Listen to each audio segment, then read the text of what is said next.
850 years, hidden inside a mound, found in a plastic tube. In 1997, a drill bored into the western face of Monks Mound in Illinois. The technician pulled up a cylinder of earth and held it to the light.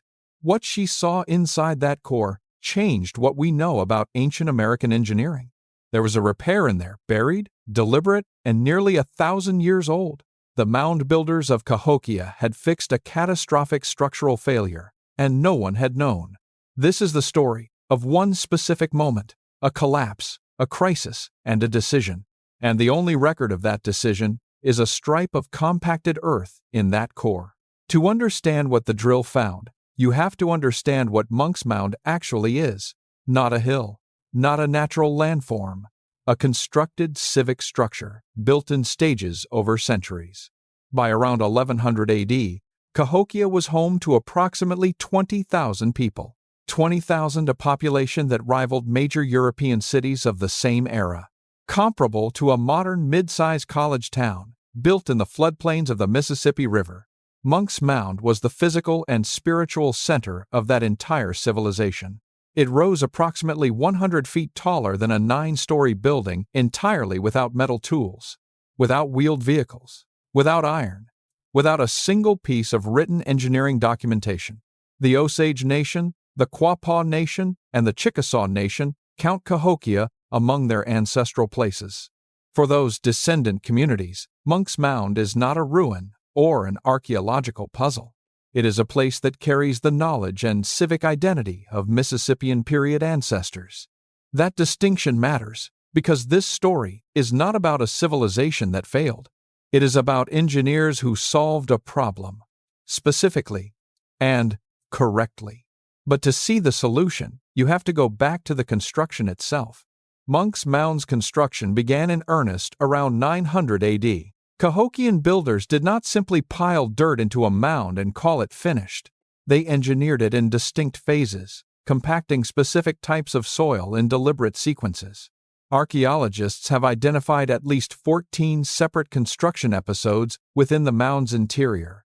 Each episode left a distinct stratigraphic signature, a layer you can read like a page. The builders used at least 2 primary soil types across the mound's construction: a sandy loam with relatively high permeability and a denser, clay-rich deposit. They alternated these layers intentionally, in a pattern soil scientists now recognize as a drainage strategy. The logic was sound. Let the sandy layers carry water downward, through and out. The clay layers would provide structural compression density, load-bearing stability, mass. This was not random.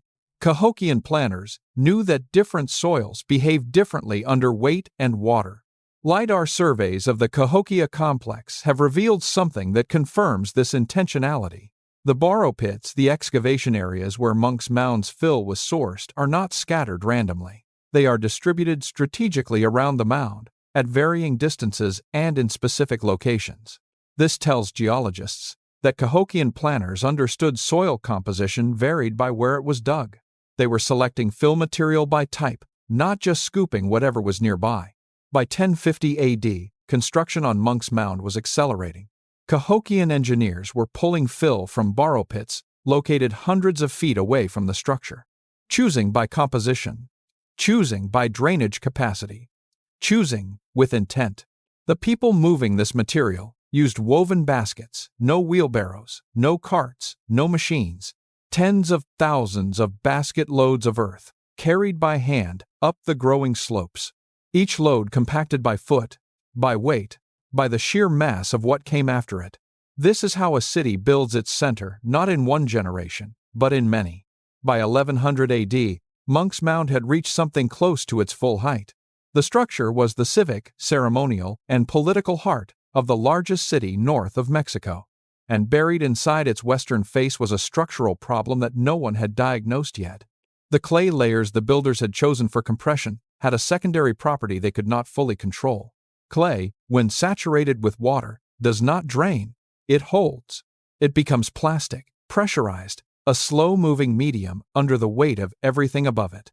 Soil engineers have a specific term for what happens next: perched aquifer formation. A perched aquifer is a zone of trapped water, suspended inside a structure where drainage is blocked. In Monks Mound, the clay-rich fill layers were acting as horizontal dams inside the mound's body. Rainwater would infiltrate the upper sandy loam layers, travel downward, and then stop at the clay. It pooled. It spread laterally. It built pressure, what engineers call pore water pressure. Pore water pressure does one devastating thing to soil: it reduces cohesion. The internal friction that holds compacted earth in place begins to fail when water fills the gaps.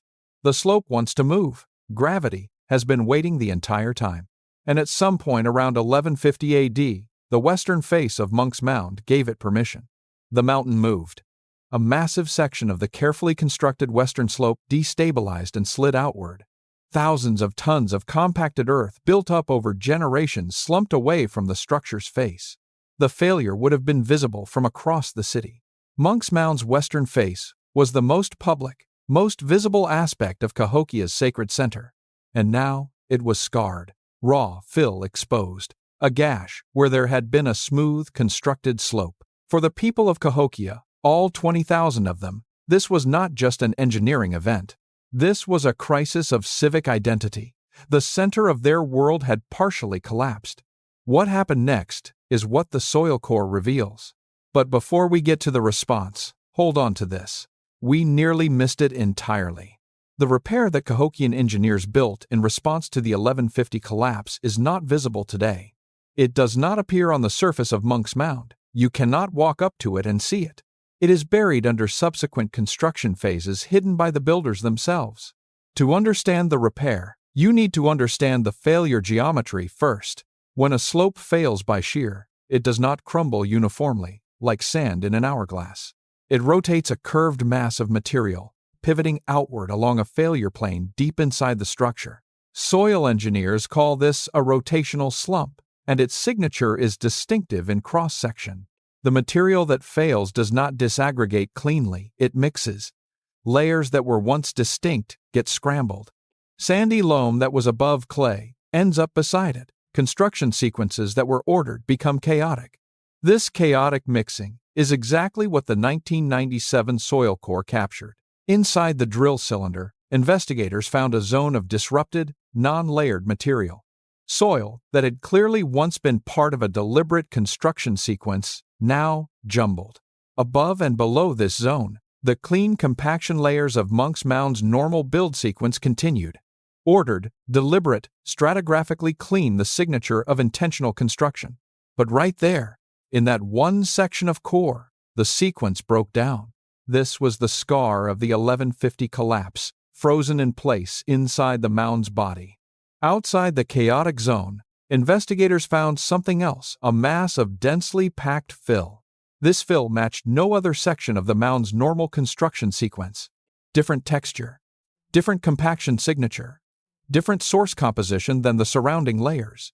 It was stratigraphically distinct, a deliberate addition, placed against the damaged western face after the collapse. This was the buttress. This was the repair. This was the Cahokian engineers' answer. 850 years, found in a plastic tube. A buttress is one of the oldest and most effective structural solutions in civil engineering history. You widen the base of a failing slope by adding compacted mass against the damaged face. This increases the effective base width, reduces the slope angle, and lowers the risk of future shear failure. It is geometrically sound. It addresses the precise failure mechanism that caused the original collapse. You do not simply pile more earth where the damage occurred, that adds weight to an already unstable zone. You build outward, at the base, creating a platform of resistance against the rotational force. This is not improvisation.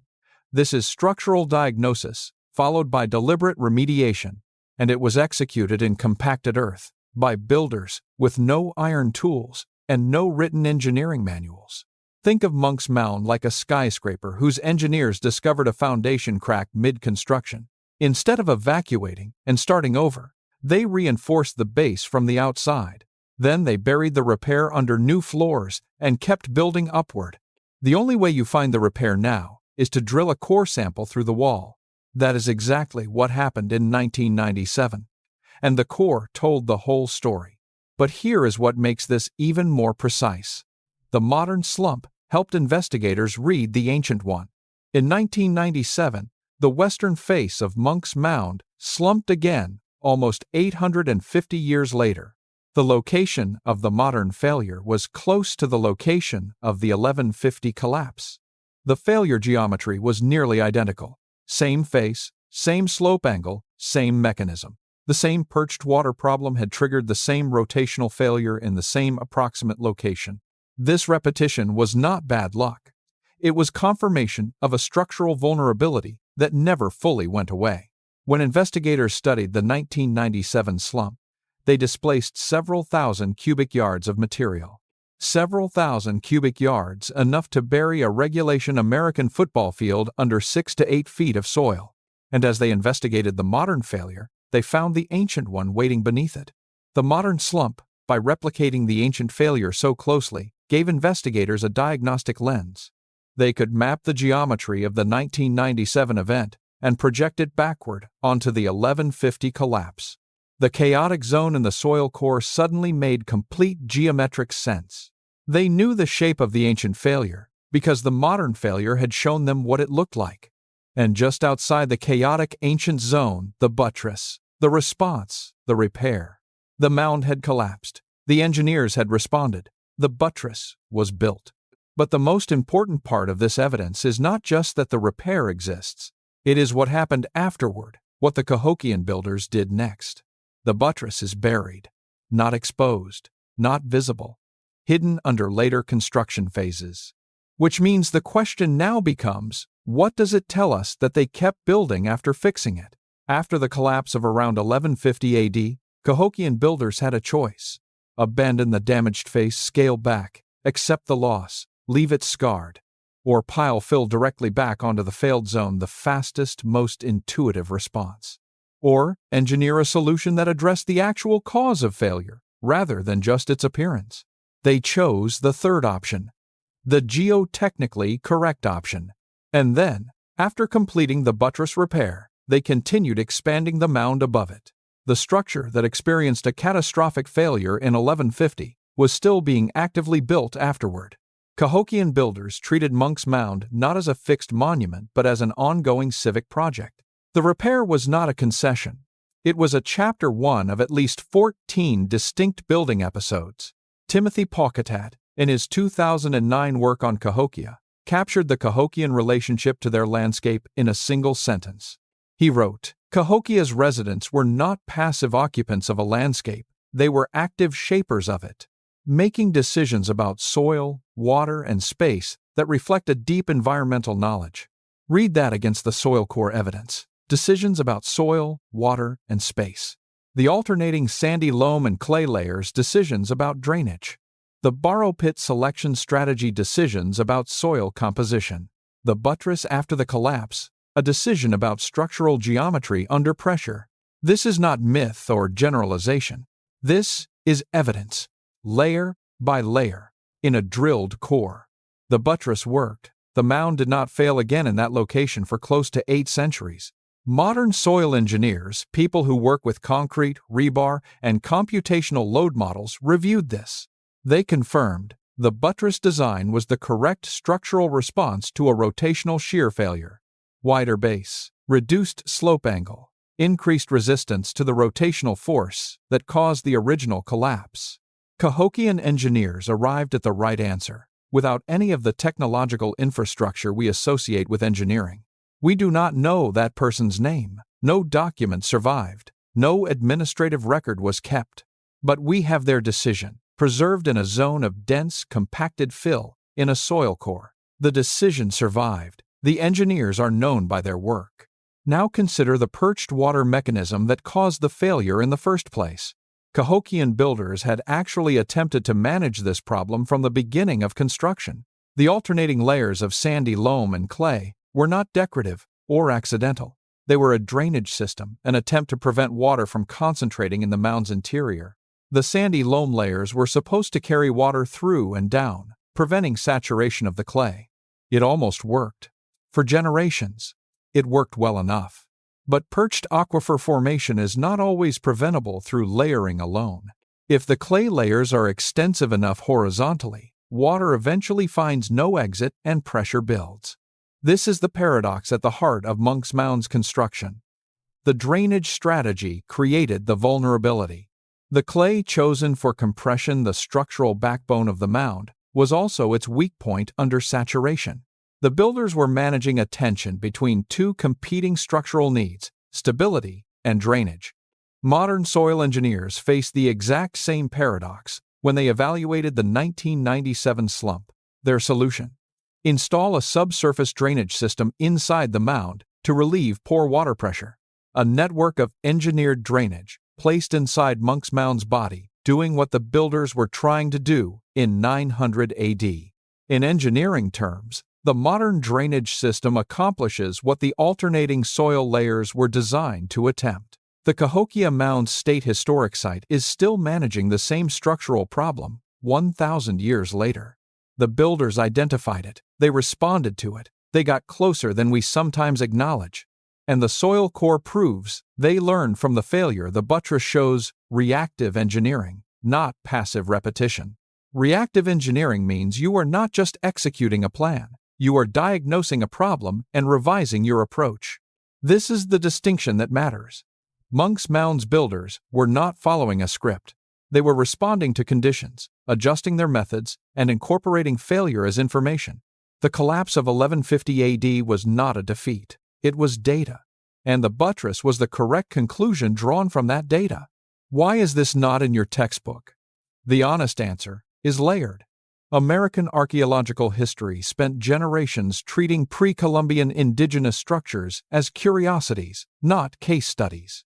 Monks Mound was misidentified as a natural hill by early European observers who could not imagine it being built. Even after its artificial origin was established, the framing defaulted to mystery and wonder rather than technical analysis. The question, how did they build? It was asked far less often than, who were these mysterious people? That framing kept the engineering invisible, it kept the decision-makers invisible. The soil core changed that. A drill boring into one face of a mound in 1997 changed that. Because the core made the decision-making visible, legible, specific. You can point to a centimeter-scale section of that core and say, here is where a Cahokian engineer solved a problem. The chaotic zone from the collapse sits below a clean line of dense, deliberate fill. Below the chaos, the failure. Above the chaos, the repair. The line between them is a decision. That is what makes this particular piece of evidence so unusual in North American archaeology. It is not a tool, not a ceramic fragment, not a structure you can walk through.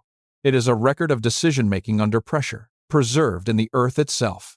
Pocketats framing active shapers of the landscape, making decisions about soil, water, and space fits perfectly here. Because the buttress is not abstract. It is a specific response to a specific problem by a specific group of people. Those people had names, they had roles in Cahokian civic life, they had the technical knowledge to diagnose shear failure, and they had the authority and organizational capacity to mobilize a major construction response after a catastrophe. Buttress construction following catastrophic slope failure requires engineering precision and extensive site analysis.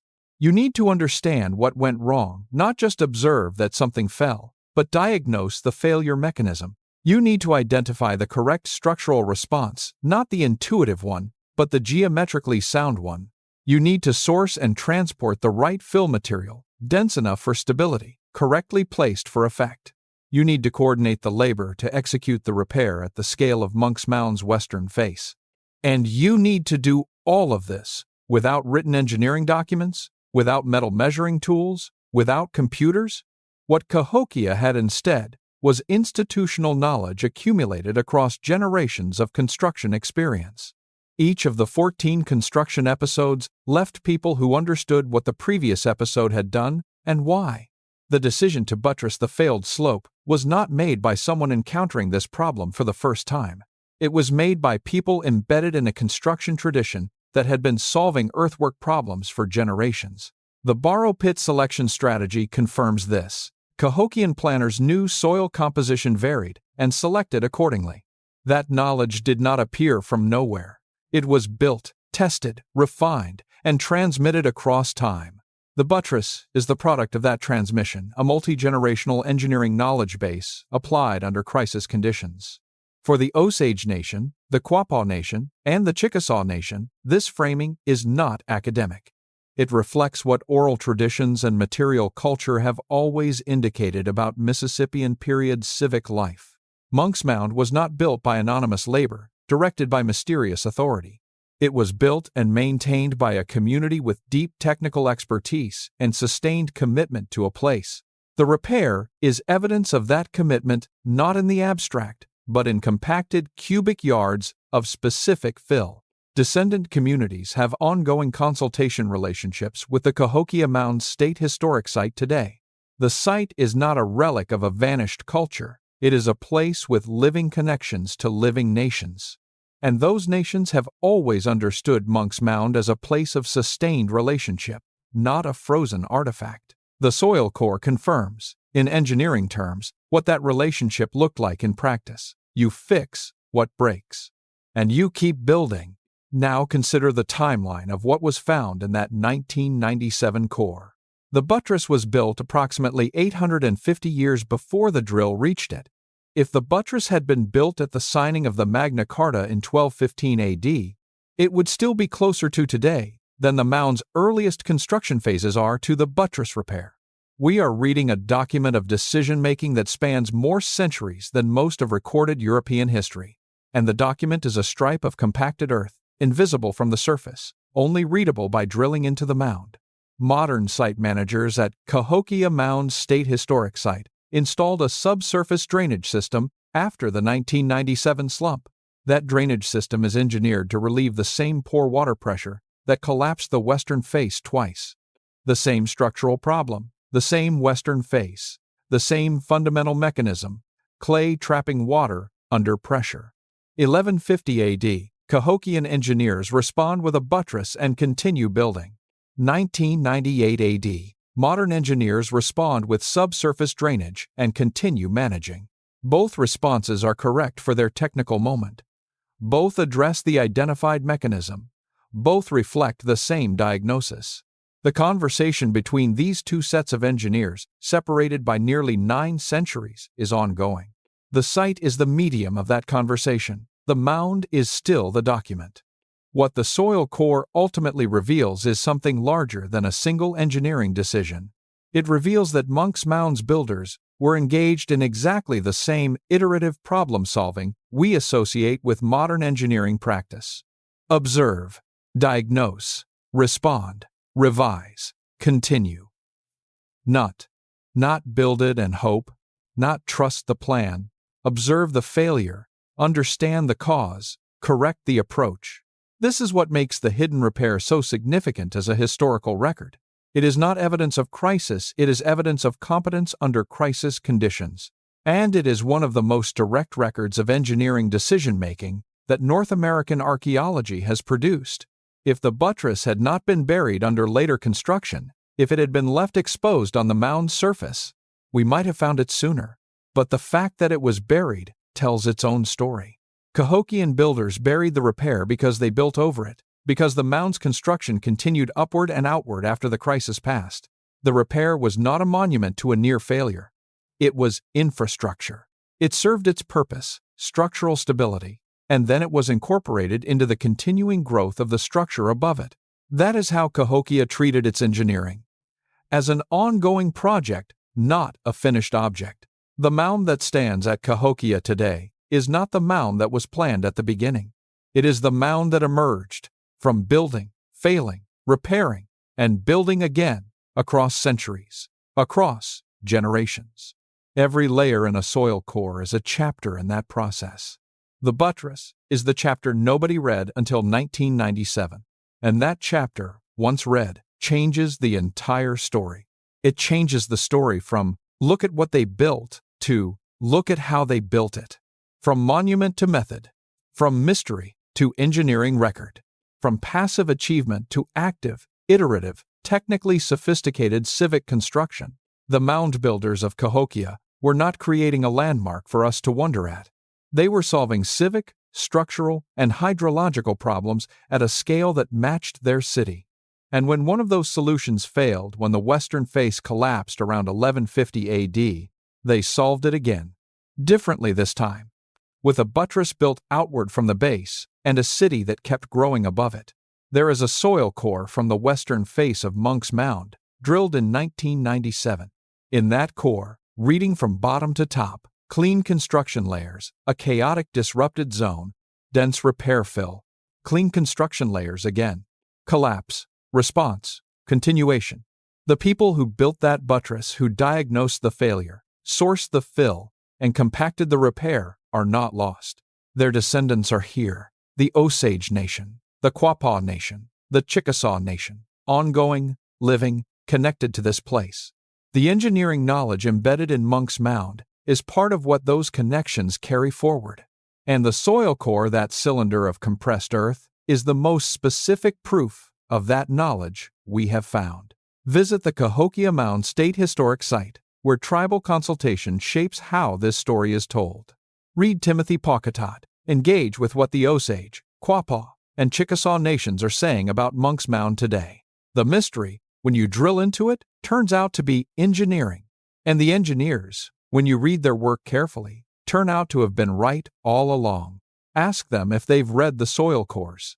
Because the mystery, when you drill into it, turns out to be engineering. And the engineers, when you read their work carefully, turn out to have been right all along. And the engineers, when you read their work carefully, turn out to have been right